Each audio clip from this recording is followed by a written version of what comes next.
Assalamu alaikum wa rahmatullahi wa barakatuh. I'm joined together with Brother Libiano again.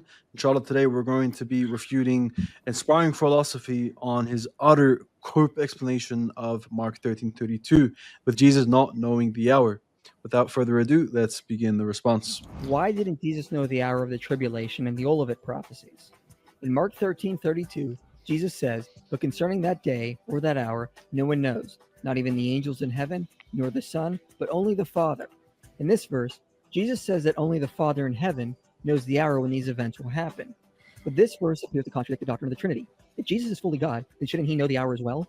It appears as though he is less in ontological status to the Father and cannot have access to certain pieces of knowledge. However, there are possible answers to this. Most Christians respond to this by pointing out that Jesus was both fully God and fully man. And during his earthly ministries, prior to his resurrection, he willingly cooperated with the limitations of being human. He suffered hunger, he had to sleep and rest, and he felt grief and pain. Jesus was fully man, and yet he was worshipped too, forgave sins, and claimed divine eternal status with the Father.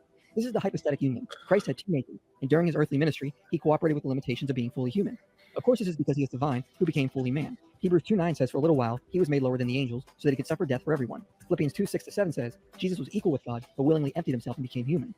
So the scriptures teach us Jesus emptied himself and thus suffered with the limitations of being human, which many surrendered properties like omnipresence and omniscience. This is seen in the fact that Jesus spent years learning and educating himself. And it also explains why Jesus didn't know the hour when that tribulation would occur. Jesus cooperated with the limitations of being human and wasn't fully omniscient. However, after his resurrection, he was once again in full glory with the Father and was omniscient and omnipresent. So this is the answer most Christians give. So the first issue is that inspiring philosophy in this video never mentions the fact that Catholics and Eastern Orthodox Christians cannot hold to this view. They deem this to be completely heretical. They think this is Nestorianism, which is the fact that Jesus is two persons now. Jesus that does know the hour, Jesus that does know the hour, a divine and a human Jesus. This is a heresy known as the Ignomite heresy. He doesn't mention this in his video, and many Catholics and Eastern Orthodox Christians are going to watch his video and think this is a viable view, when in fact it takes them out of the fold of their denominations, because it's completely heresy, it's a dogma. You cannot believe this as an apostolic Christian. And the reason that is the case, because not only because it's just heresy, because it poses metaphysical and philosophical issues. Jesus as a singular subject, a singular hypostasis, cannot be predicated with two contradictory predicates. The only way to fix this is to say that there are two subjects of predication, the human Jesus and the divine Jesus. The human Jesus knew and the divine Jesus did not know. However, the one Jesus with a singular mental act and a singular rational agent cannot both know and not know. There's no difference between that and a singular shape having a full circle nature and a full square nature. The shape is a circle pertaining to its circle nature, and it's a square pertaining to its square nature. You see the issue now? There must be two shapes, a circle shape and a square shape, two subjects. There can't be a singular shape that possesses both contradictory predicates. However, there are problems with this explanation. That is not to say that it's incorrect, just that it doesn't explain everything. The most notable is the fact that in Mark 13:32, Jesus says only the Father knows, but why not the Holy Spirit? If the Holy Spirit is fully God, then shouldn't he know as well? Why wouldn't Jesus say the Father and the Holy Spirit know the hour? Well, some have tried to answer this by suggesting that perhaps the Holy Spirit willingly limited his knowledge as well. But this almost seems ad hoc. Is there any answer a Christian can give on this? Inspiring philosophy actually did the job for us now by showing that it's inadequate because it doesn't take into account the fact that the Holy Spirit doesn't know. But more than that, like we showed, he ignored the fact that it's heresy. But he's going to now cope on a different interpretation because this interpretation just isn't adequate. It doesn't account for the Holy Spirit not knowing. So let's see what that interpretation Remember, is. he doesn't say that it's heretical. If you notice, he said that this interpretation or this answer could be correct. It just doesn't explain everything.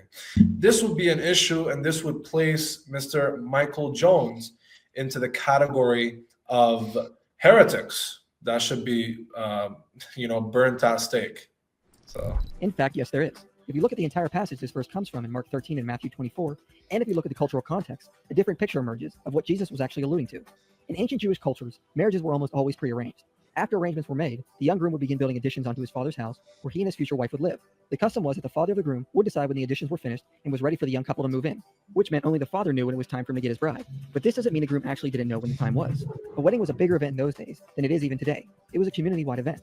This meant people would have to plan for them far in advance and set aside time from their usual daily work. Dates would need to be known weeks before so people could adjust their work schedules for the wedding. Food would also have to be prepared in advance. There was, of course, no refrigeration or supermarkets, so arrangements for food needing livestock and crops were planned well in advance. Everyone would know when the time was getting close, as the traditional wedding food would need to be ready and prepared.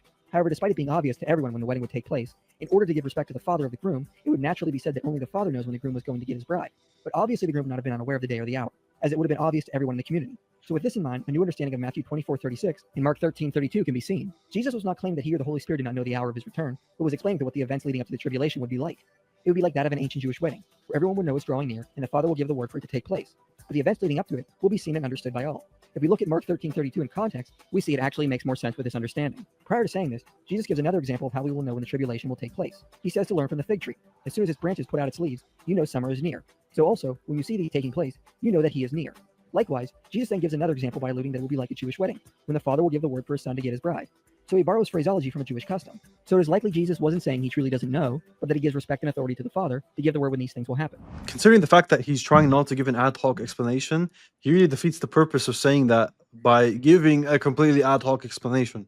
Because what's happened now is he actually selectively used a context and disregarded other contexts. So he's just cherry picking from the Bible here.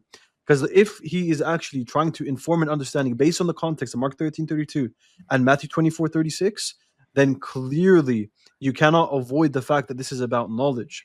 I mean, the fact that your first interpretation has to be that it's in the human nature shows you this is about cognitive knowledge. But more than that, if we're just going to take this on a layer to layer basis, I'll just set it up like this. The first layer is just going to be on the context level. How are you going to determine what no means in this context is going to be determined by the immediate context. Now, you've tried to pick out stuff about the fig tree or how in the next chapter Jesus mentions a wedding parable. Man, you're just coping at this point, because what does Jesus say in the context after he says no one knows? He says it is like, then he gives different examples. It is like a servant being told by his master that he's going to be coming back. The servant doesn't know when the master is going to come back. Or how in the times of Noah's flood, like mentioned in Matthew 24:36, in its context, it's like when Noah's flood happened, no one knew when the flood was going to occur. And he gives other examples within the context to all emphasize that know here is in terms of knowledge. More than that, we have early church attestation about their interpretations of this text. This interpretation comes post-Nicene. The ante-Nicene, so before the Council of Nicaea in 325 AD, when they solidified the fact that Jesus is homoousios, having the same knowledge, power as the Father, before that, you have people like Irenaeus saying Jesus literally did not know the hour. It's not because of the human nature. It's because the Father has a greater ontological status. Because the justification he gives that Jesus doesn't know the hour is that Jesus says, my Father is greater than I. So that's why the Father excels with respect to knowledge compared to the Son. More than that, we also have Tertullian, who Mike Jones believes is a Trinitarian, who says Jesus literally doesn't know the hour based on Mark 13:32. I believe Athanasius as well says something along those lines. I believe Athanasius actually says that Jesus just said that and he didn't actually mean that he didn't know. So Athanasius kind of makes it seem like Jesus was being deceptive there. And just like you mentioned, the immediate context makes it very clear that Jesus is talking about mental knowledge. He says, beware, for you do not know. He uses the same term. Is he saying that they do not declare? And also he says, well, with the wedding, well, everybody knows, it's just out of respect for the father of the bride, we let him declare it. But that's in complete opposition to the context. Jesus is saying, you guys actually don't know when it's going to happen. Nobody knows. The people of Noah didn't know when the flood was about to hit them. They were living and dancing and playing and marrying, and they were living their lives. And all of a sudden, the flood hit them. They had no clue. So, yeah, that's the you defeated your whole point. Your response and the earlier response, they're both ad hoc. They're both ad hoc.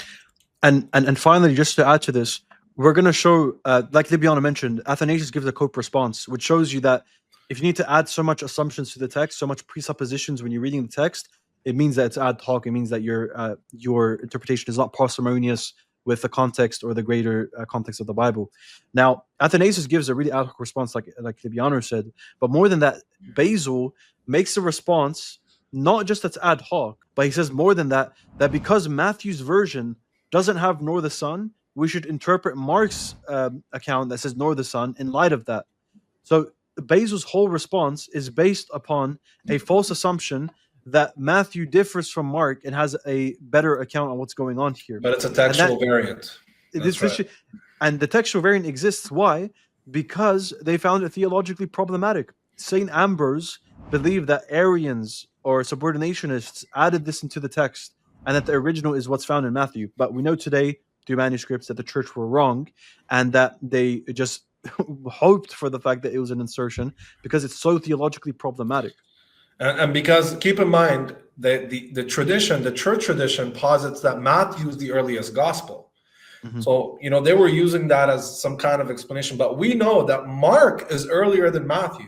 So even if Matthew didn't have nor the sun, we know that Mark is earlier than Matthew and preserves that. That's right.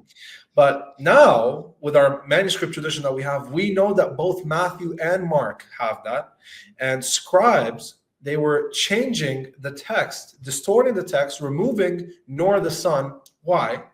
Because those scribes who were familiar with the Greek language that they were writing in and copying the text in, they knew that it was talking about mental knowledge, and they had a very big problem with Jesus not knowing the hour. Yeah, and just to close this off, Basil, his interpretation that he gives after the fact that he falsely says that Matthew doesn't have nor the sun, even though his manuscripts did say so at his time, the fact of the matter is his response is so inadequate. Basil says, basically what it means is, in the Greek, you can possibly read this as Jesus doesn't know, if not the Father would have known. So if the Father didn't know, then Jesus would have had known. That's his interpretation of the text. That completely ad hoc, complete cope. So when you have a mixture of all these, you have a combination of all of these things. The fact that the context goes against your interpretation. The fact that the early church didn't interpret it this way. This is post-Nicene.